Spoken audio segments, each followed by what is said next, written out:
Okay. Our passage is Mark 8:34 through 38. Please follow along in your Bible, or you can look at the screen. Then he called the crowd to him along with his disciples and said, "Whoever wants to be my disciple must deny themselves and take up their cross and follow me. For whoever wants to save their life will lose it, but whoever loses their life for me and for the gospel will save it. What good is it for someone to gain the whole world yet forfeit their soul? Or what can anyone give in exchange for their soul? If anyone is ashamed of me and my words in this adulterous and sinful generation, the Son of Man will be ashamed of them when he comes in his Father's glory with the holy angels." This is God's word. You and I have heard our fair share of sales pitches as we have gone through life, and it occurred to me this week as I was thinking about this particular passage that salesmen don't usually begin their sales pitch to you by saying, "Well, hey, I see you're interested in a new car. I see you're interested in a new dishwasher. I just want to let you know that I'm going to recommend this one to you, and if you get this one, most people who have made this purchase have seriously regretted it. Many people who have made this decision to buy this particular product, many of them have actually died for having chosen this product." That's not a successful sales pitch. And the disciples must have thought that Jesus was just about the worst PR man in the history of the world. And I wonder how many times they felt that he needed to be replaced as the front man for the kingdom of God. When we last looked at Mark's Gospel, which was 2 Sundays ago, we took a break from Mark's Gospel last week, we were seeing Jesus very strongly confronting the disciples' notions of successful messiahship. You might recall that. And Peter had expressed his concern about the way that Jesus was portraying the road ahead for himself as the Messiah. Peter wasn't liking the way Jesus was talking about it. And so Peter had kind of taken Jesus aside and rebuked him. And we see that Peter's view of what successful messiahship looked like was probably not his alone. It was the view shared by all of the disciples, because that was the view of everybody in the country, everybody in the world, the way they thought about success and what success is and how one gets to that place that you would define as success. Their visions of messianic success were really, to be honest, they were violent. They were very nationalistic. They were very destructive. Their views of successful messiahship, frankly, were filled with vengeance. And while those views did culminate in the reign of God throughout all the universe, they came to that reign through a bath of blood, the result of a campaign of forceful conquest. And that's what they envisioned as success. So imagine how Jesus stood out against that backdrop. What a contrast, because in their vision of messiahship, in their vision of what success would look like, there was no room for a cross. There was no room for a patient, enduring love that suffers long and forgives. So last time we saw Jesus beginning to, quote, teach his disciples that he must suffer many things and be rejected by the elders, the chief priests, and the teachers of the law, which is official Judaism. And that he must be killed. Yes, he used the word. He also told them that he would be raised again on the third day, but they didn't even understand the first part, let alone the last part. And so the disciples had the temerity to rebuke Jesus for talking what was to them complete and utter nonsense, because they couldn't conceive of a Messiah who would suffer or have his rights trampled on, or who would quietly endure abuse and even death at the hands of a filthy, unworthy people. So when Jesus began to speak to them about the road that lay ahead for him, they pushed back. Michael Rognus said, by our human nature, we want to be prosperous. We want to be strong. We want to be successful. We want to be influential. Don't we? Yes, we do. The problem is that our definitions of success and our vision of the road to attaining that success are usually out of step with that of Jesus. So Jesus had to teach his disciples that their notions were worldly. Their notions of success and messiahship were flatly wrong. And ultimately, they were satanic. They were straight out of the pit of hell, and the disciples didn't even know it.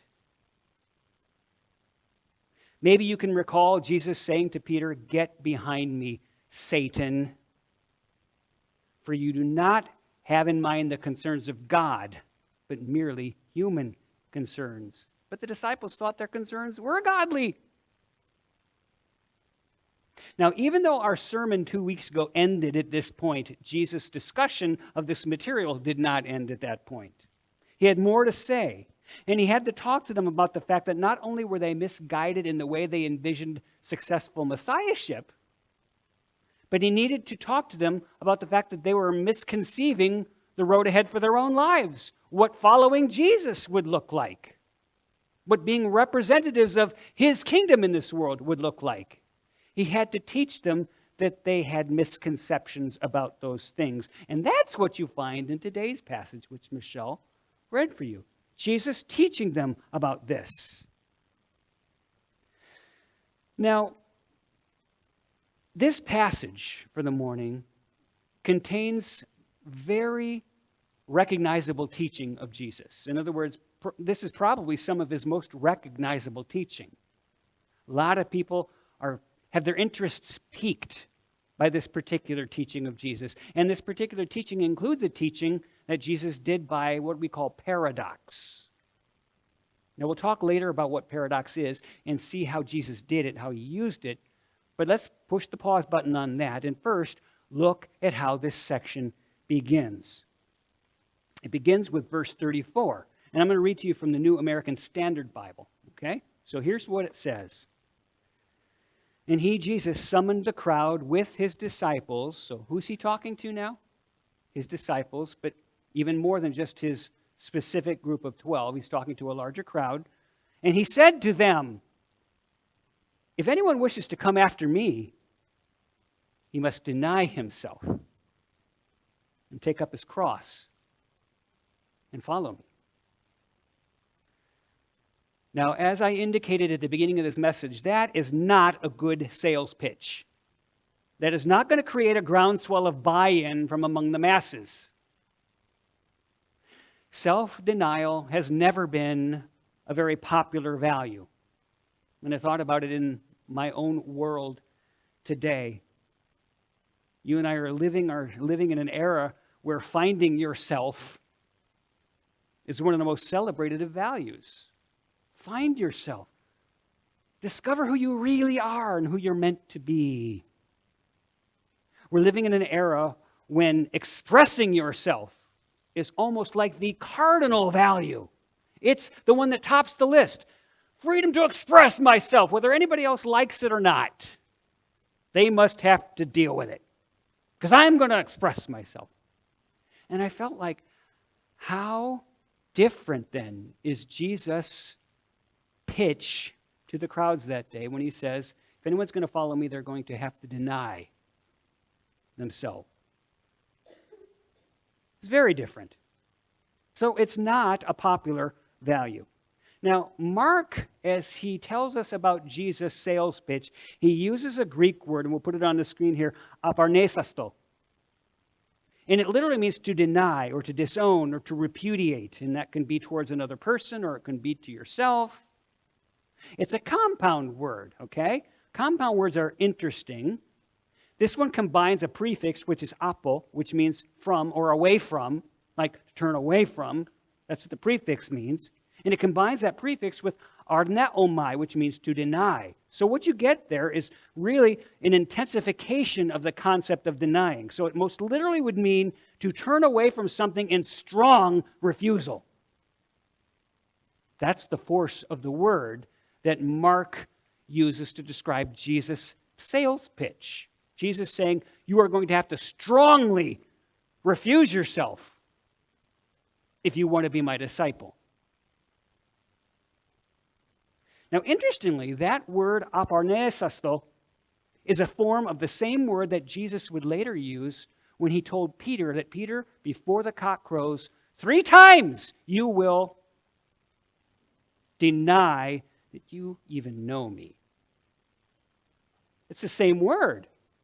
I mean, now, when Jesus says, if you're going to follow me, you're going to have to deny yourself, he's talking about denying yourself, not about denying somebody else, denying yourself. So what does that mean? And how do I strongly turn away from myself? What would that look like? What is Jesus saying? What is he saying to us? Well, I think it has many, many, many applications, and I thought it would be an interesting exercise, but we really can't do this, if I had every one of you tell me the first thing that came to your mind when you thought of what it means to deny yourself. It might mean, like, if you're on a diet, refusing chocolate cake.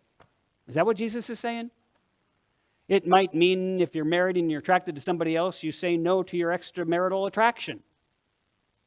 It might mean any number of things, the denial of yourself. So I really can't give you all, but I thought of 3 things that I would like to share with you that I think help us to understand what Jesus is calling us to when he says, if you want to be my disciple, you're going to have to deny yourself. First of all, to deny yourself, I think, means refusing the right to do as you please. Because you recognize what? What's the last part of that? Because you have a different master. You have another master. So therefore, you don't call the shots. You refuse the right to do as you please. I think Jesus is saying that to us. Now, there's a second one. Beyond that, I think to deny yourself is to reject the notion that self-advancement is your highest calling. And as I look around the world today, I just feel like that's what, in general, people do. They want to push themselves or get themselves to where it is that they want to be. And I include myself there. It's just such a natural thing. You know, you set a course for your career and you do what you need to do to get to that point. You want to get where you want to be. You would seek to advance yourself in whatever way we're talking about. So I think part of what Jesus is saying, this whole notion of self-advancement being the highest calling that you could pursue, that's going to have to go. Because in my kingdom, we don't advance ourselves. Think about it. I think there's another layer to this. I think Jesus is also saying that to deny yourself is recognizing that a posture of self-defense or self-protection or self-security, being safe above all things, he's denying that and saying that that's actually a soul-destroying value. If you will live simply to make yourself comfortable and secure, you're going to wind up killing your soul.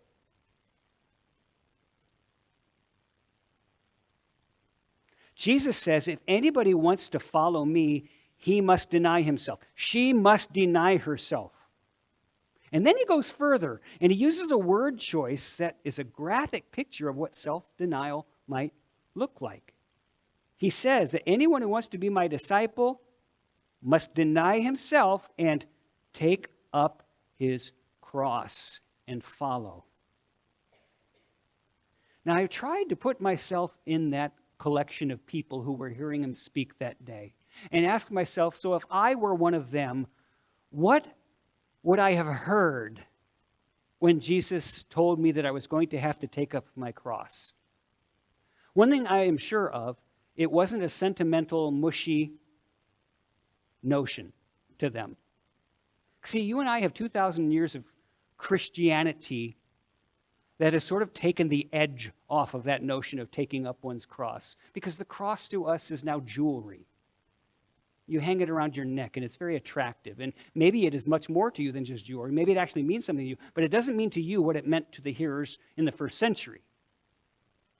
We've turned it into something that is like inspirational, devotional material.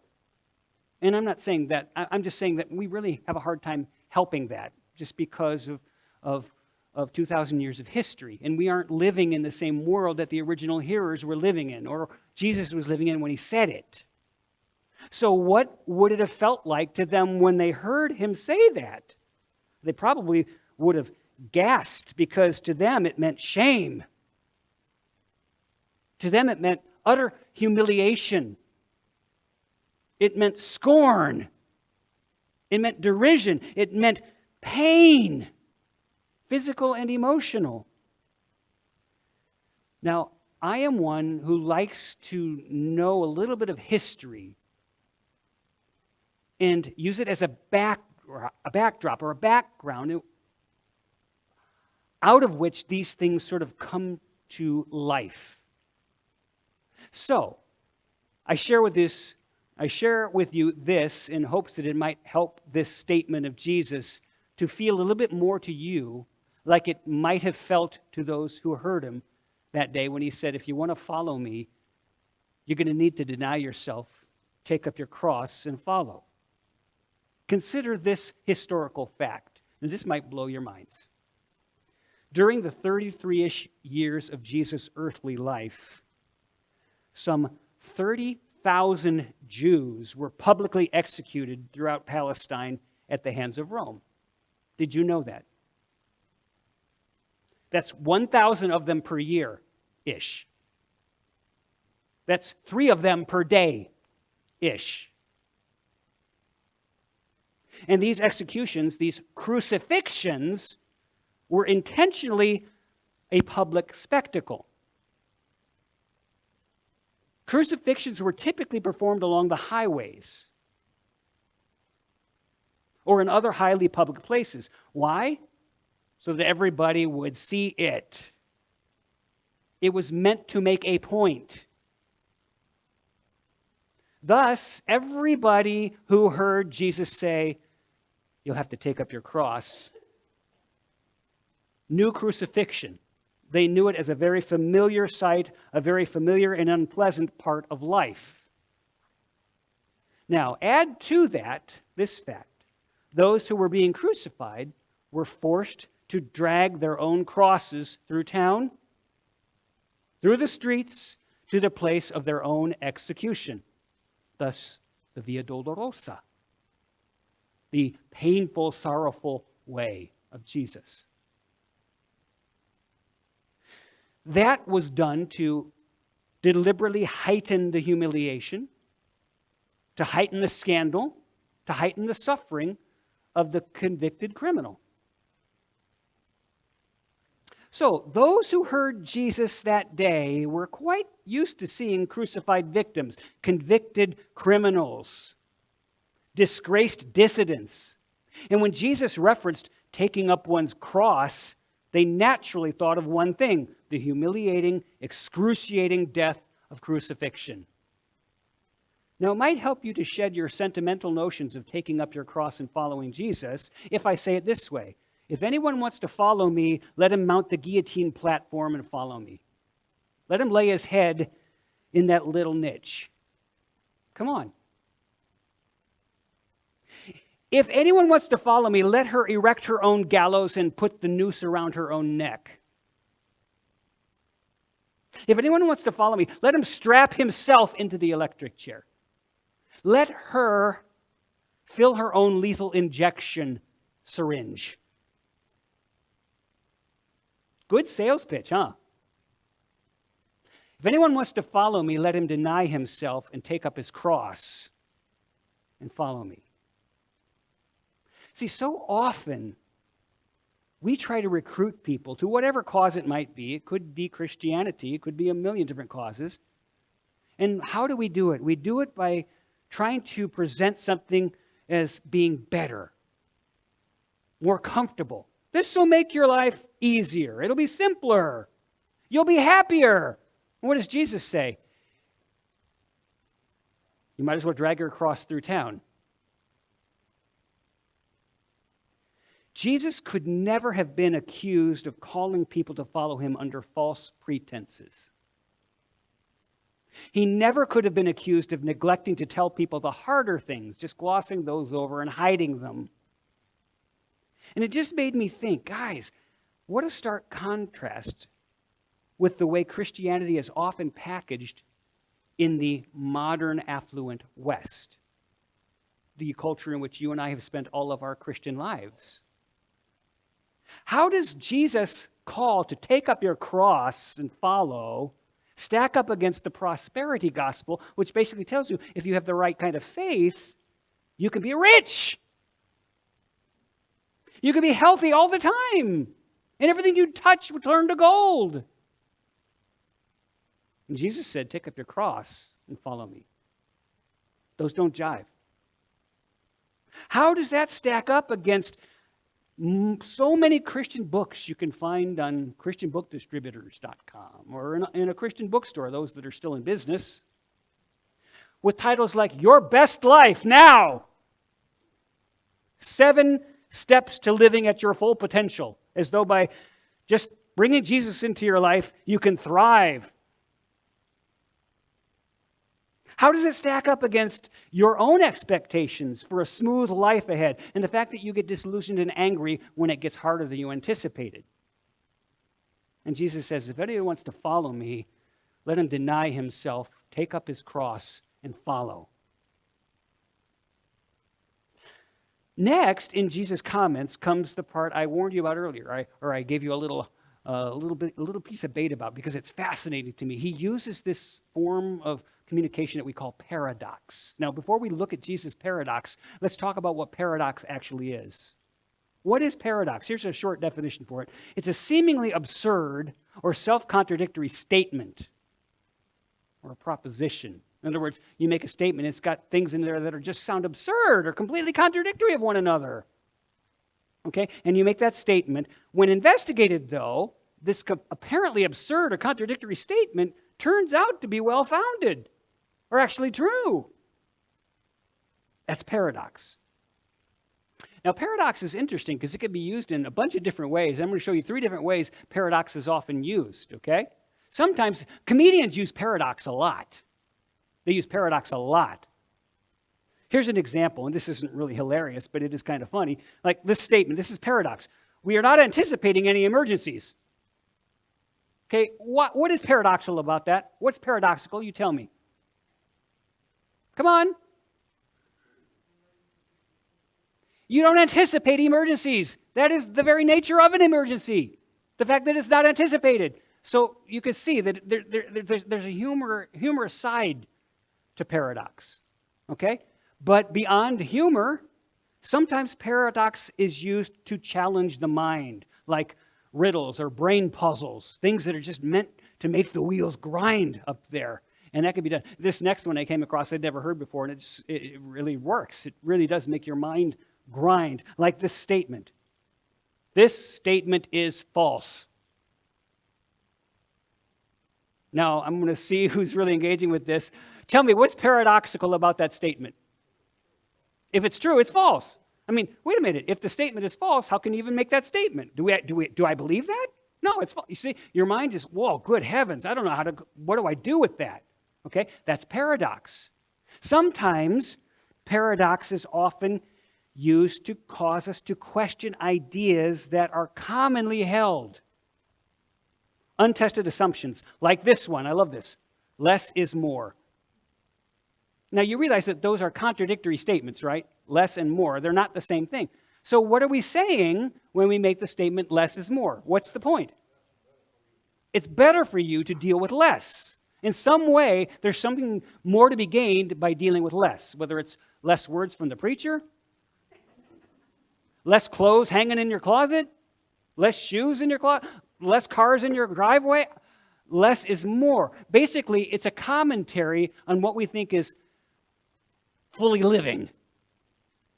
Okay, so see how paradox works? Now, keep all of those things in mind, and I want you to look at the paradox Jesus presented and try to work out in your mind, how did he intend the paradox to work when he presented it? It's found in verse 35. Now, keep in mind that this comes right on the heels of Jesus talking about self-denial and taking up your cross. He then said in verse 35, for whoever wishes to save his life will lose it.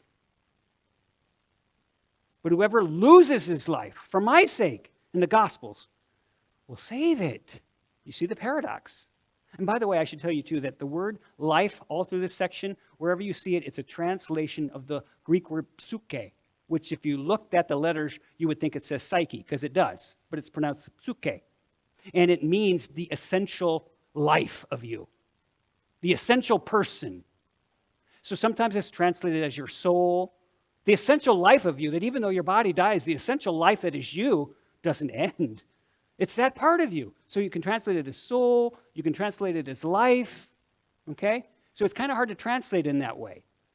But this is what Jesus is saying. He is saying for whoever wishes to save his essential person will lose it. If your goal is to save it, you're going to lose it. Wow, that's a powerful paradox.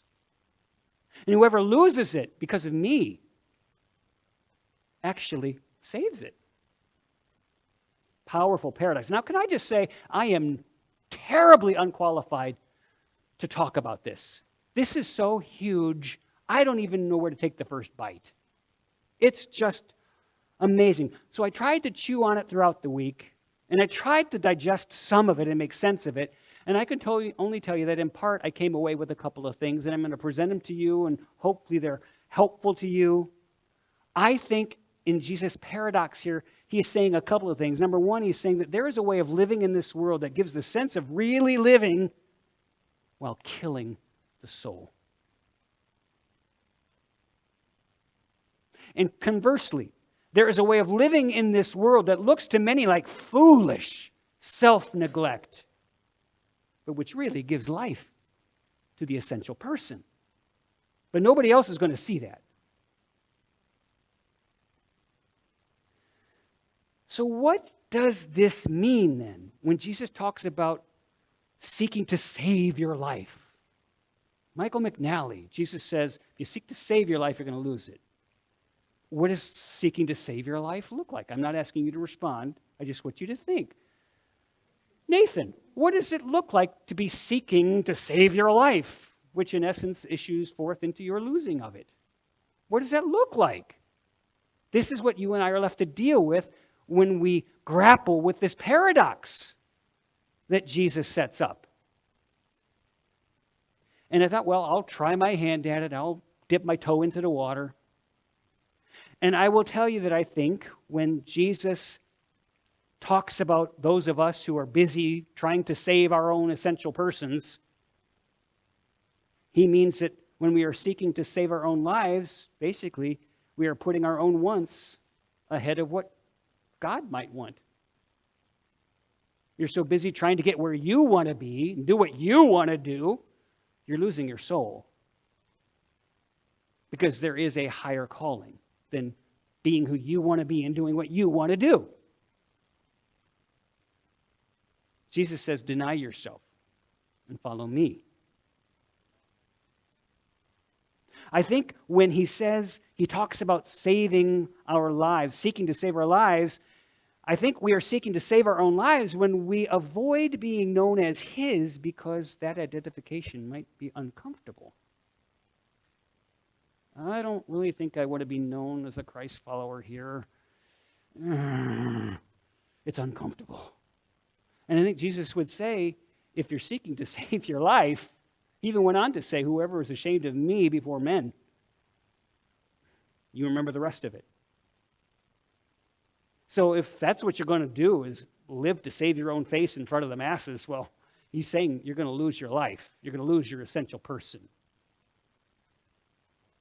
I think he's saying if we are seeking to save our own lives when we value other people's favor more than we value the favor of God. And it's so easy to value other people's favor because it's very present, it's very palpable, and it's a lot harder to value God's favor because we don't feel it, we don't see it. It's not expressed to us verbally. But if you're going to be a person who devalues the favor of God because it's more apparent when you receive the favor of people, you are trading away your own essential person.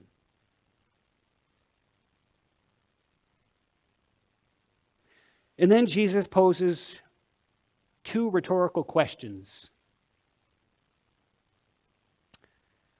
So when I read these, I want you to be thinking, what answer does he expect your mind to give? And I think it's the same in both questions. Verses 36 and 37. After he says, whoever wants to save his life is going to lose it.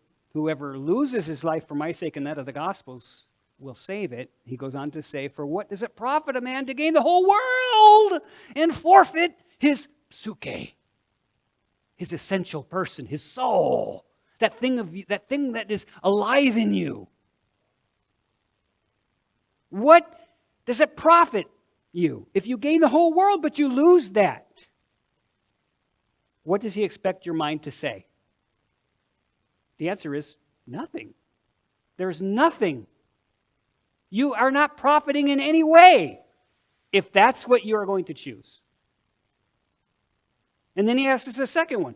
For what will a man give in exchange for his soul?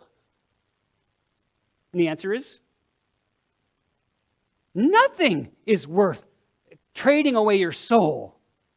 Nothing. And yet we do it all the time. Day after day after day.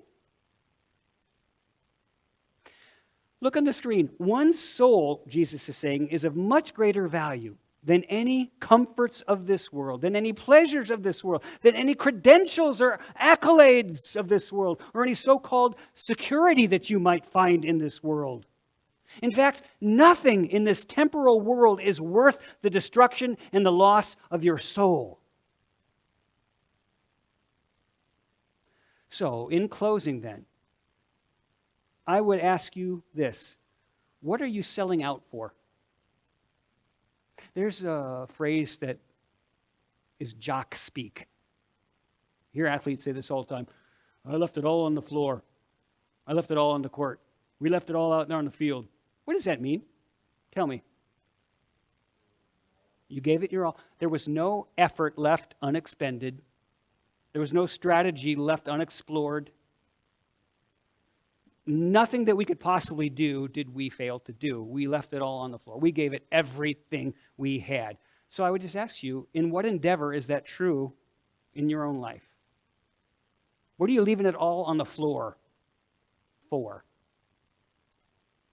Because Jesus says, unless you're willing to deny yourself and take up your cross and follow me, you're not really my disciple. I don't know who you're fooling. But this is what my call is. And I know it's not going to be popular with the masses. But are you okay with that? Are you willing to follow anyway?